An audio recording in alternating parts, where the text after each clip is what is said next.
हरे कृष्णा। राधे राधे।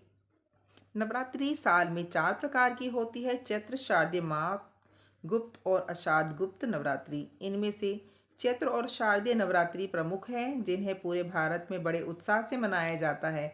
शारदीय नवरात्रि सबसे लोकप्रिय है और इसके अंत में दशहरा आता है। वहीं माघ और आषाढ़ नवरात्रि को गुप्त नवरात्रि कहा जाता है, जो मुख्य रूप से साधना और तांत्रिक उपासना के लिए मानी जाती है। हर नवरात्रि का अपना धार्मिक और आध्यात्मिक महत्व है, जो शक्ति की आराधना, आत्म संयम और साधना का संदेश देती है। नवरात्रि संस्कृत के दो शब्द नव यानी 9 और रात्रि यानी रात से मिलकर बना है। इसका अर्थ है 9 रातों का उत्सव। ये पर्व देवी दुर्गा और उनके 9 स्वरूपों की उपासना को समर्पित है। नवरात्रि वर्ष में 2 प्रमुख बार आती है: चैत्र और शारदीय नवरात्रि। इसके अलावा गुप्त नवरात्रि भी होती है, जो साधना और तप के लिए विशेष मानी जाती है। नवरात्रि का धार्मिक महत्व अत्यंत गहरा है। मान्यता है कि इन 9 दिनों में शक्ति की उपासना करने से जीवन से नकारात्मकता दूर होती है और साधक को शक्ति, साहस, ज्ञान और समृद्धि की प्राप्ति होती है। गुप्त नवरात्रि यानी छिपा हुआ। इस नवरात्रि में गुप्त विद्याओं की सिद्धि हेतु साधना की जाती है। उपवास रखे जाते हैं किसी विशेष मनोकामना की पूर्ति के लिए। यदि गुप्त नवरात्रि के व्रत रखा जाए और 10 दिनों में अगर महाविद्याओं की पूजा साधना की जाए तो मनोकामना शीघ्र पूर्ण हो जाती है। आइए जानते हैं इस साल 2026 में माघ मास की गुप्त नवरात्रि कब से शुरू होने जा रही है और कब समाप्त होगी,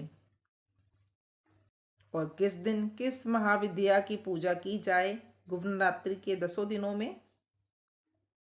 इसके अलावा माँ भगवती के 9 रूपों की पूजा भी की जा सकती है। इसलिए जो भक्त गुप्त नवरात्रि के व्रत रखना चाहते हैं, उन्हें पहले दिन से ही व्रत प्रारंभ करके 10वें दिन ही व्रत का पारण यानी व्रत का समापन करना चाहिए।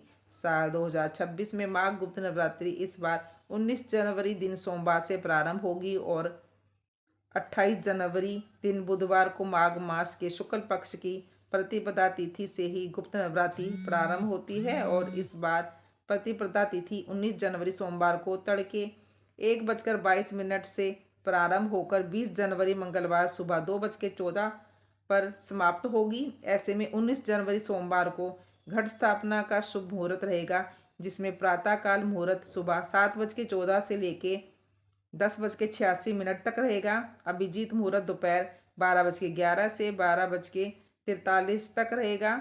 तो इन दोनों मुहूर्तों में से किसी भी मुहूर्त में आप कलश की स्थापना कर सकते हैं। गुप्त नवरात्रि में माँ भगवती के 9 स्वरूपों, जिनमें माँ ब्रह्मचारिणी, माँ शैलपुत्री, माँ चंद्रघंटा, माँ कुष्मांडा, माँ स्कंदमाता, माँ कात्यायनी, माँ कालरात्रि, माँ गौरी और माँ सिद्धिदात्री की पूजा की जाती है। इसके अलावा महाविद्याओं की भी विशेष साधना गुप्त रूप से की जाती है। इन महाविद्याओं में प्रथम महाविद्या माँ काली, महाविद्या तारा देवी, महाविद्या षोडशी देवी, महाविद्या भुवनेश्वरी देवी, महाविद्या भैरवी, महाविद्या शनमस्तिका, महाविद्या धूमावती, महाविद्या महाबगलामुखी, महाविद्या मातंगी देवी और महाविद्या कमला देवी शामिल है। गुप्त नवरात्रि व्रत रखते समय उन सभी नियमों का पालन अनिवार्य होता है, जिनका पालन आप प्रत्येक नवरात्रि के दिनों में करते हैं। पूजा विधि इस प्रकार है: सुबह जल्दी उठकर स्नान करें, पूजा स्थान की साफ सफाई करें और माँ दुर्गा की प्रतिमा या तस्वीर स्थापित करें। शुभ मुहूर्त में विधि विधान से कलश स्थापना करें, जिसमें अक्षत, आम्र, पल्लव और नारियल रखें।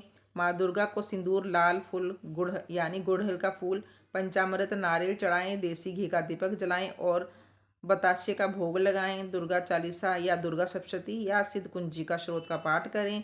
अंत में माँ दुर्गा की आरती करें और पूजा का समापन करें।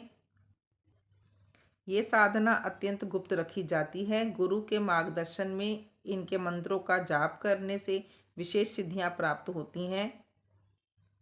पूरे 9 दिन सुबह शाम पूजा करना अनिवार्य है। साधक को गुप्त रखें, किसी को बना बताएं।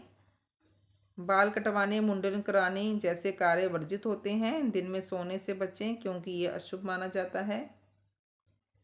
नवरात्रि के पहले दिन माँ काली की पूजा का विधान है। माँ को गुड़ का भोग बहुत पसंद है। काली माँ की पूजा के बाद भोग के गुड़ को गरीबों में बांट देना चाहिए। काली माँ के तत्काल प्रसन्न होने वाली और तत्काल ही रूठने वाली देवी मानी जाती है, तो इसीलिए आप विशेष ध्यान रखें। तो दोस्तों, ये थी गुप्त नवरात्रि की जानकारी। आपको मेरा वीडियो कैसे लगा ज़रूर बताइएगा। राधे राधे, हरे कृष्णा।